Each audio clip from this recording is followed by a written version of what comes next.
don't we kick this meeting off? Right, that's true. Yeah, I've got 4:01 on the 9th of August.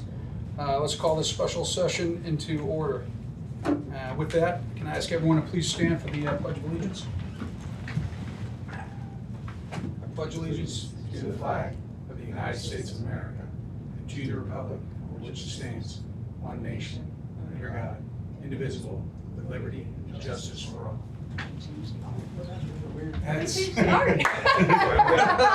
Things are looking good. Yeah. Nick, we had some terrible art on the wall, and it's been removed, and it's make us all It was not put us terrible, all in it a was good just- mood here. Yeah. It was creepy. Guys, it was a kid's art. I'm trying to not like say that. I know, It wasn't, I know, there's not in the lots of- sense of terrible meaning terrible. It was Yes. actually fantastic. It was. The It ice was a ball very lieutenant. realistic A different clown. taste, Yeah, yeah. right. Perhaps not appropriate when you're saying the Pledge of Allegiance. Right. For those who may be afraid of clowns. Yes. Reminded me of the telecast. Okay, first piece of business here. Let's go to new officer recommendation, and Chief, with that, we'll give you the floor. Okay, great, thank you. So I would like to introduce you to Nick Guimond. He has earned an associate's degree in criminal justice from Manchester Community College. He has held positions in customer service, quality assurance, and manual labor before he accepted a position as a Hartford police officer in May of 2021. He graduated the police academy in December 2021, entered and successfully completed their field training and evaluation program, and became a certified officer in May of 2022. Since then, Nick has proven that he has the talents, the skills, the knowledge, and the character to serve as a police officer. In fact, his coworkers, family, friends, and neighbors describe Nick as friendly, trustworthy, passionate, polite, respectful, helpful, calm, and kind. All personality and character traits that we seek in an officer here. Outside of work, Nick enjoys auto detailing and repairs, attending car shows, drawing, traveling, jogging, and fishing. Like the applicants in the past, Nick was interviewed by members of varying ranks and assignments here at the police department, and he took the opportunities to talk with members and to do ride-alongs with officers. We found Nick to be a person who could meet or exceed our high expectations and serve with a community policing perspective. So I introduce Nick Guimond to you as our next police officer here, if you approve. Great. As per custom, I'd like to open it up for questions from the board. Mike, we'll start at your end. Commissioner Long. Oh gosh, I have barely sat down. Once you start. Okay. What interests you about the Simsbury Police Department? Why Simsbury? Well, I live nearby. Growing up, I've been to town to fly-in event in October. I've gone kayaking here. I find it to be a very beautiful town. I feel like it's a very nice, tight-knit community, and really, I've always wanted to work here as an officer. I applied here twice. I don't know if you know that, but it is a very beautiful town, and I'd really love to work here and be a part of the community, and maybe even one day live here as well. I worked with Nick. I taught him in the academy. Everything that the chief says, I second, so I don't have any questions. Okay. Okay. Questions? Yep. Have you, as a police officer or any of your other jobs, been in a situation where it got really heated? And if so, how did you handle it? Definitely. All the time at work, we go to a call where somebody may be having a mental health crisis. And I normally like to de-escalate and calm people. I have a lot of coworkers, that may have a very, very high use of force record on a yearly basis. And I can proudly tell you, I have a very, very low record, not because I am hesitant, but because I'm able to talk people down in a heated moment. So of course, you can't always avoid having to use force, but often I feel that I am able to talk people down and de-escalate. Can you give me an example of when you had to utilize those skills? Yeah, about a month ago, we had a call to an older man, suicidal. We wanted to get him into the ambulance, and I had to talk to him for about half an hour to convince him to go willingly. I mean, did I have enough to commit him? Probably, but I sat there with him. We talked, I built rapport with him, get down to their level. Maybe it even would involve sitting down with him. And you kind of build trust and rapport, and at some point they're gonna probably willingly get in that ambulance. And I don't ever want it to get to a point where we have to force anybody into a spot where we have to force them into that ambulance. But we do if we have to, but normally I like to talk people into it.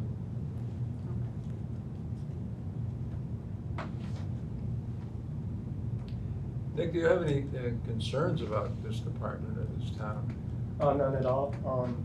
I feel I'd have to learn some new procedure. I know some things will be different.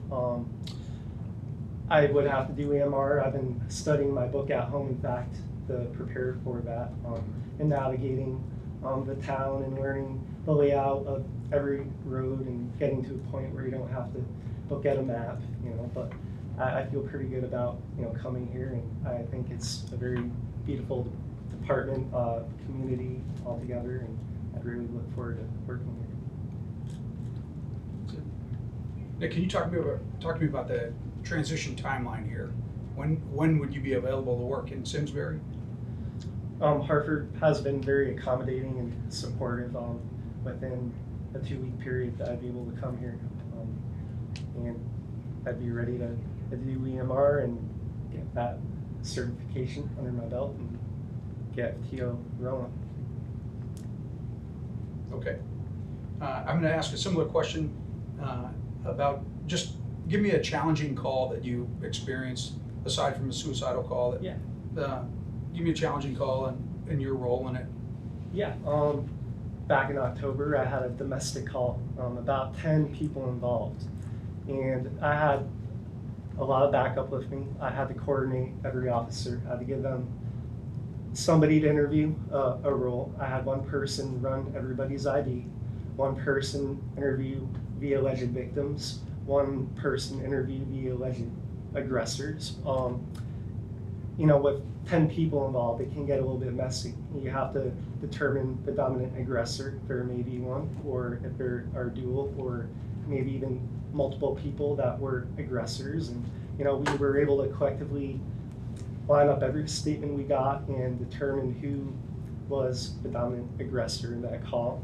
And I feel like we dealt with that call very neat, and the report, I had supplemental reports from everybody who backed me up on that call, and we didn't have a problem. But yeah, it did get a little bit messy. Walking into it, you're thinking, how am I gonna, write this? But when you handle it in the moment, and you take a step back and you collect everything you gathered, you feel pretty good about, how you handled the call. And in the end, the victim thanked me for handling it adequately and providing a high quality level of service.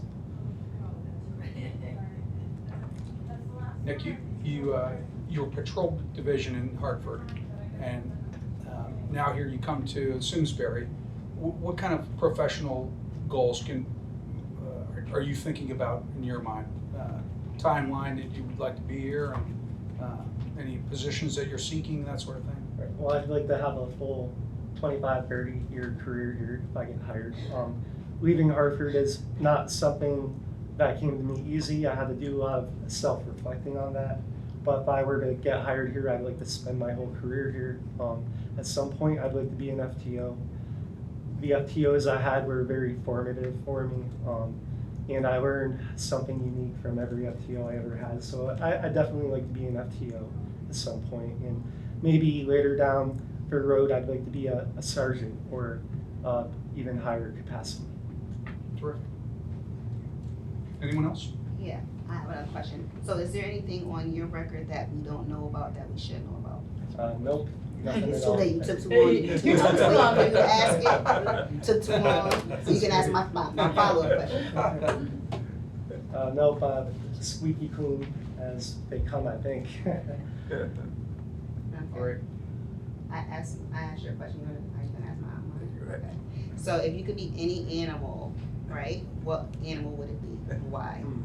I would be a bird. I don't know what type of bird, but I find the idea of being able to fly very exhilarating and freedom and, you know, being able to go anywhere you want, any building, any mountain.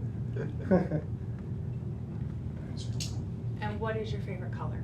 Blue, And your favorite food or drink? Mm. Your favorite consumption a item? hamburger. All right. Okay.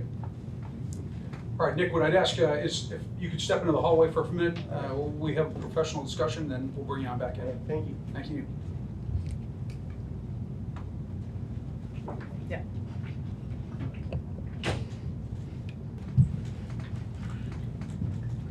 Thank you. All right, let's call this back into session.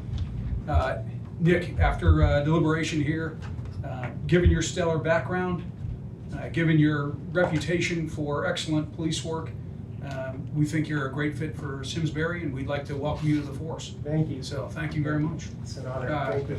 With that, I'd like to take a 5-minute break here to pass out handshakes. 5 minutes to handshake? Yeah, 5-minute handshake. I don't got That sounds like a hug or something. What would you like, 10 or Not less? even, 3? less. See, look, 2 minutes. See, we're about to be done already. Well done. All right. Congratulations, welcome. Great. Thank you. All right. Nick, we get into some policy discussion. You are free to stay, or you Yeah, I can, don't mind staying. or you can depart. Your choice. Yeah. Now I kind of want a burger. I wasn't thinking about that, but that was. Yeah. Call them just right there. Okay. Just by the numbers. Okay. Okay, let's move on to the next piece of business here, and that is a review of general orders. Chief, what I'd like to do is turn it over to you for a broad description, and then we can go ahead and go into each general order. What I'd like to do is just, given some sensitivities which are standard to any police outfit, what I'd like to do is just talk about the orders by number only, and then we can discuss them from there. Okay. That makes sense. Sure. So we have basically 3 or 4 orders to discuss here. What I'm prompts seeing 4, yep. what prompts these specific changes are, most of them are statewide model policies, and they often have changes to them, so that we have to make the changes to them.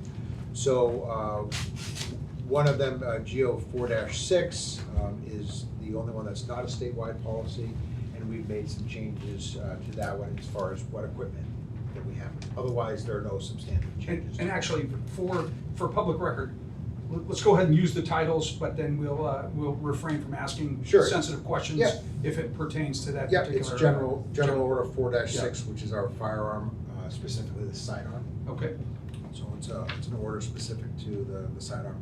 And the only thing that was changed from that, or is looking to change, is the actual equipment. The order itself has no changes in it. I had no problems with this. When I went through it, I didn't see anything procedurally that was alarming or anything. It was just the updated information. okay. So I'm in support of it. I am as well. Excuse me. Yep. Yeah, the question I had was, is there a long-term cost differential to the change of equipment? And is it negligible or is it substantial? No, so that change occurred last year. Yep. And, I mean, the equipment itself is much more contemporary and safer. Yeah, so it's just a matter of identifying what equipment they use. Yeah. And Commissioner Lemke, that. Okay. Yeah, go ahead and mention that. Paragraph 2, line D,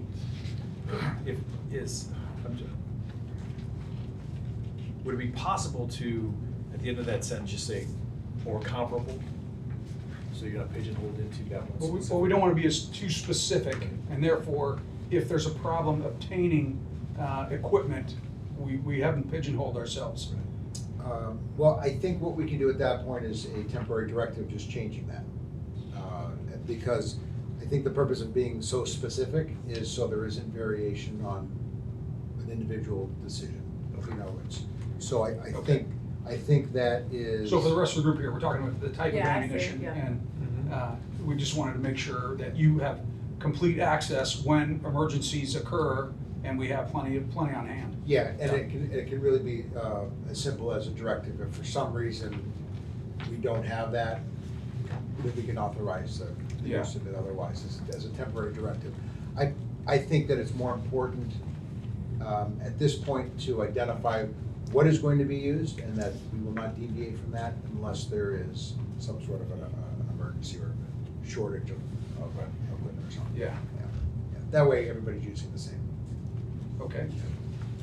And the only other question I had was the frequency of training. Is that about right? Is it too burdensome, or does it need to change? That's the question. So I've been happy with the way it is right now. I think that our training gets better and better every year. We have some very dedicated instructors on that, but I think with the resources we have, the staffing, It strikes the right balance between It does. the time away from force to readiness. It does. Yeah, Yeah. okay. You talking about the frequency of the training? Yeah. Just Just that's required, right? the qualifications that they have to occur. Post standards is twice a year. That's right. Okay, so I think we've heard that piece. Any other questions on 4-6? All right. So the next one is General Order 41-3, and it's on body worn and dash cameras. And so the state came out with a new policy, which was basically just some changes in the language. So we had already had a policy on that, and so we were just adjusting to some of the changes in there. Specifically,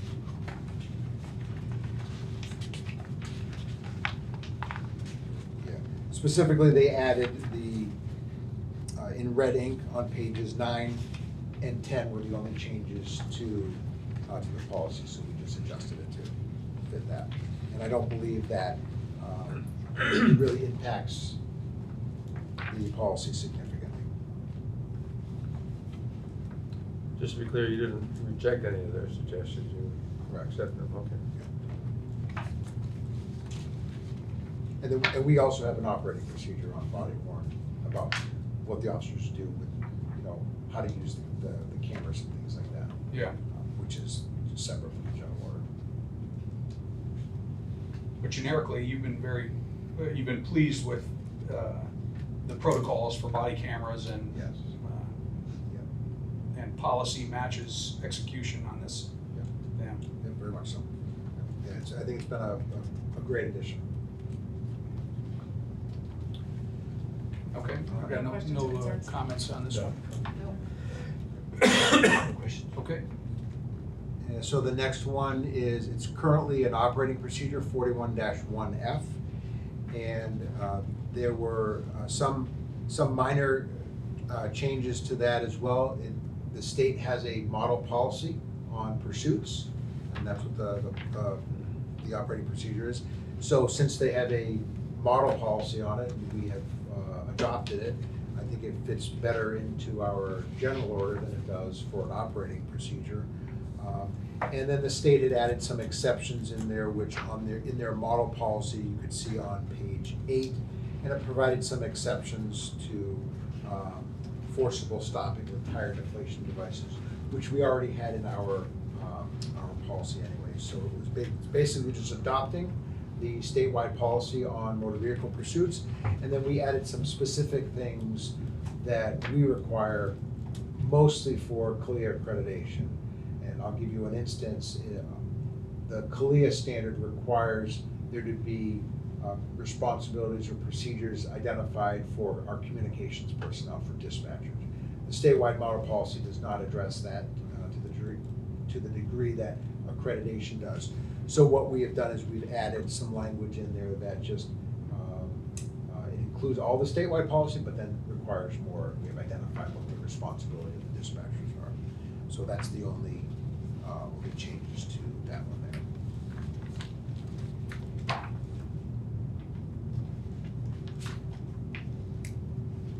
Okay, upon hearing silence, I think we move on to the last one. Yep. And the last one, we currently have a general order on the use of the police baton. And we've had the police baton, this particular one anyways, for decades. I would, safe to say, 27 plus years that we have had this, if not longer. And we took a hard look at it. This is not our first time taking a hard look at it, but collectively throughout the department at different assignments and ranks, we've looked at the benefit of continuing to carry that baton or not issuing the baton any longer. And we've reached a point where we feel that we don't any longer need the baton to carry the baton. It is very rarely used. It takes up some space on our belts. We're looking to replace that space with potentially thank you, tourniquets that we ordered and issued to people. And probably a much better use of that. There is a trend of moving away from the police baton. We have other resources and other tools available to us. So I think it's a good time for us to basically rescind that order and take back those batons and not issue those any further. Bargaining unit agrees. They do. I'm sorry, what was your question? The bargaining unit, the union agree. Yeah. The answer is yes. Question about your procedures now. Is everyone carrying a tourniquet? And Yes. is it not, it's not standardized on where they carry it, or? So not- correct. So each medical bag in the cruiser is issued a tourniquet.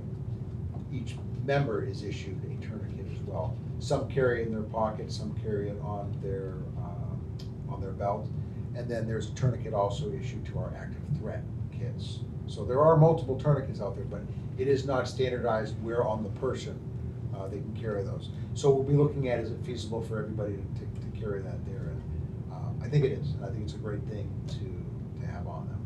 And then, can you give us the procedure or the protocols on the taser as well? Like, because you mentioned the taser as a possible, that's a spot that would be applicable for the taser.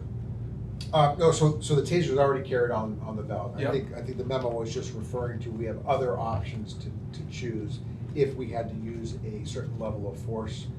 Taser is an option, the OC spray is an option, hands are an option. So we have other options besides the police baton. Yeah. Tourniquet adjacent, would there be an additional cost to get special fitting in the hole tourniquets? We have them, Okay, so it's not an additional cost to not get an additional a cost. specific, gotcha.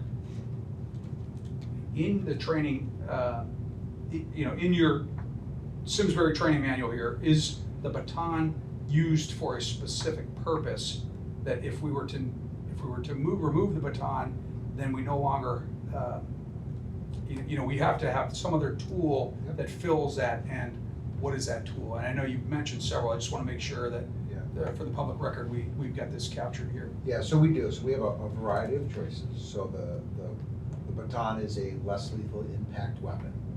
And we have other less lethal impact weapons, such as the launchers. We have the taser. We have OC spray, which is not an impact weapon, but is a less lethal.